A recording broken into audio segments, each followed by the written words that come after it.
It's that time again. This time we delve into a good but not great part of Star Trek.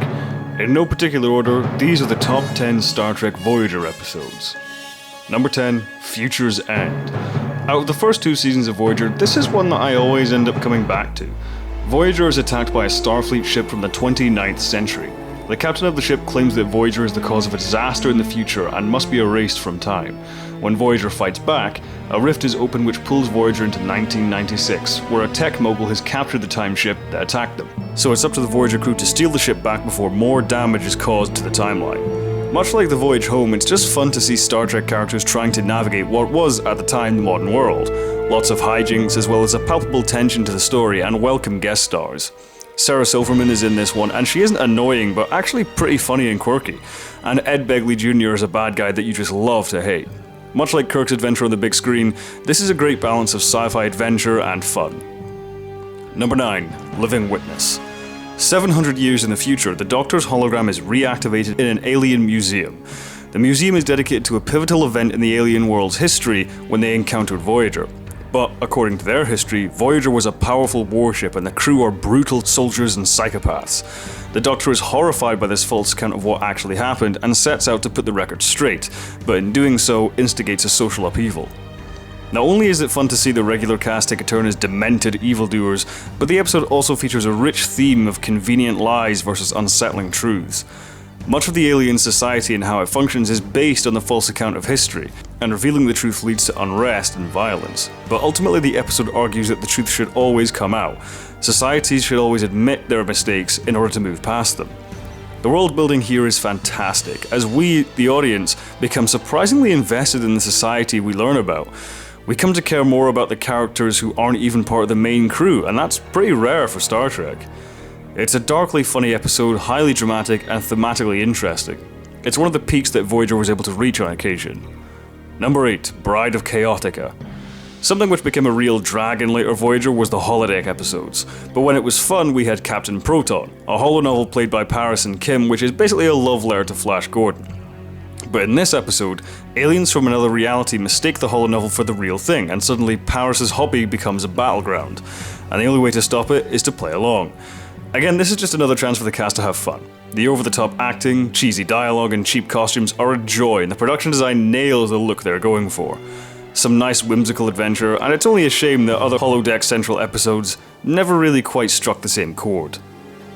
Number 7, Shattered. After coming into contact with a space-time thingamabob, the ship becomes split between different time periods, and only Chakotay can move between the different sections. The bridge is a few days before the ship became lost, engineering is controlled by the Kazon, and astrometrics is many years in the future. So Chakotay has to harness the resources of several different time frames in order to put the ship back to normal.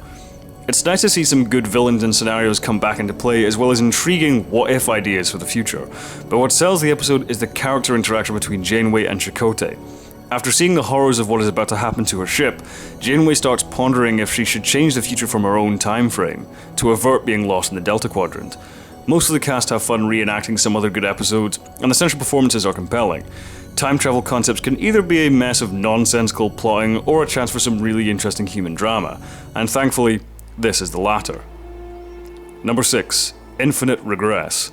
While passing a Borg debris field, 7 of 9 develops the Borg equivalent of multiple personality disorder, taking on the personalities of those who have been assimilated by the Borg. If they don't find what's causing it, the personalities will overwhelm her mind. Episodes written around 7 of 9 are always good, because as I said in my full review, she isn't just a pretty face, but a strikingly well-written character. Here we see 7 of 9 played with guilt as she ponders the implications of all those she's assimilated for the Borg, but we also get to see what a great actress Jeri Ryan is as well.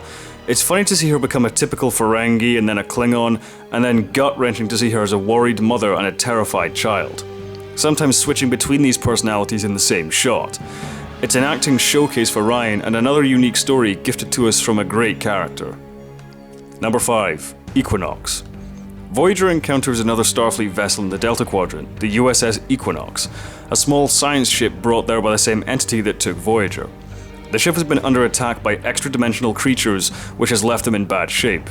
Voyager steps in to assist, but soon discovers that the Equinox crew isn't telling the whole truth. Aside from the amazing coincidence that Voyager and Equinox ran into each other, the fact that they do poses a fitting dramatic parallel. one Starfleet ship having maintained the Federation ideals and another one having been pushed past breaking point. The Equinox, being a tiny science vessel, was even less equipped to handle such a journey than Voyager was, and the episode puts forward a chilling notion that had Voyager not had the resources it does, Janeway and co. might not have such clean consciences. A great performance from guest star John Savage, as well as nail-biting tension and emotionally charged action. Really terrific stuff. Number 4. Timeless. 15 years in the future, Chakotay and Harry Kim find a crashed Voyager on a frozen planet with all crew members on board dead. They revive the Doctor and reveal that 15 years prior, during a slipstream drive test flight, an error occurred which led to Voyager's crash and the crew's death, leaving only Chakotay and Kim alive, who eventually returned to the Alpha Quadrant. But now they're on the run as fugitives. They plan to send a message back in time to correct the mistake and save Voyager. Harry Kim is a hit or miss character for me, but in this episode Garrett Wang finally has some interesting stuff to do. He blames himself for what happened and holds the death of all of his friends on his shoulders. The relationship which develops between himself and the Doctor is really heartwarming. Once again, it's human drama being complemented by sci-fi storytelling and brisk action. There's also a welcome cameo from LeVar Burton, reprising his role as Geordie LaForge, now as a captain of the ship that's hunting them. It's an episode which will have you on the edge of your seat, with a heavy heart, and thrilled by the adventure at the end. Number 3. Year of Hell. While venturing into a new region of space, Voyager is confronted by the Krenim, what appears to be weak ships commanded by a race that has no claim to the space that they tried to keep others out of. But when they're hit by a wave of temporal energy, the Krenim suddenly become a powerful enemy intent on destroying Voyager. The cause of the wave is a ship-based temporal weapon which is able to wipe civilizations from time in attempts to strengthen their own. What follows is the chronicling of a year in which Voyager is constantly under attack. Outmatched and outgunned, the two-parter takes the crew to a place of desperation. The ship is falling apart, crew are dying every day, and even after the discovery of the temporal weapon, there seems to be no possible way of destroying it. Voyager as a show set itself up to put its characters in a desperate situation, but never really fulfilled this ambition. Year of Hell is pretty much the rebuttal to that criticism. Things just get worse and worse. With a lesser script, it would become gratuitous, but the character development here is brilliant. Kate Mulgrew is the best she ever is in the entire series in this epic two-parter, staying steadfast like Picard but also being as badass as Sisko. But what makes the episode a home run for me is Kurtwood Smith as the villain Anorax. The original plan was to have this story take up an entire season, and I believe if this was achieved, I wouldn't be surprised if Anorax was to be held up as one of the great Star Trek villains alongside Khan or Gul Dukat. A nuanced, layered performance for a complex and fascinating character, made great not by his menace, but by his tragedy.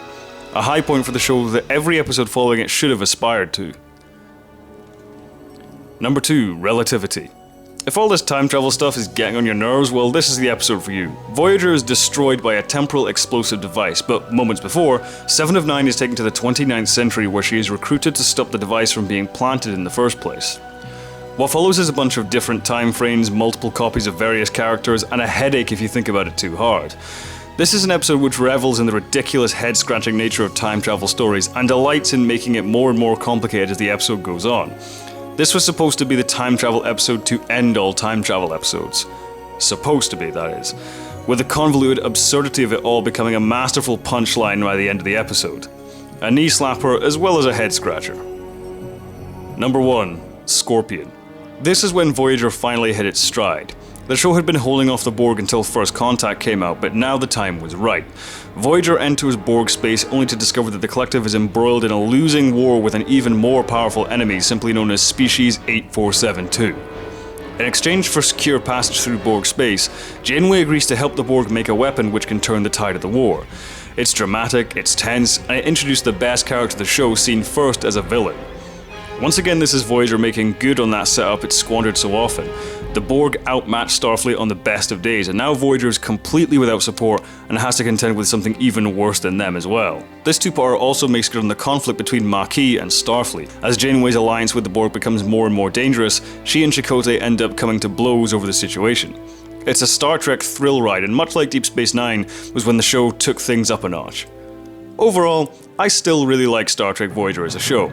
Sure, it drags for 2 years, the premise is squandered, time travel and holodeck stuff gets way overused, but that's not to say it didn't strike gold once in a while, and these are 10 examples when it did just that. What are your favourite episodes? If I missed them, comment below. Until then, have a good one, live long and prosper.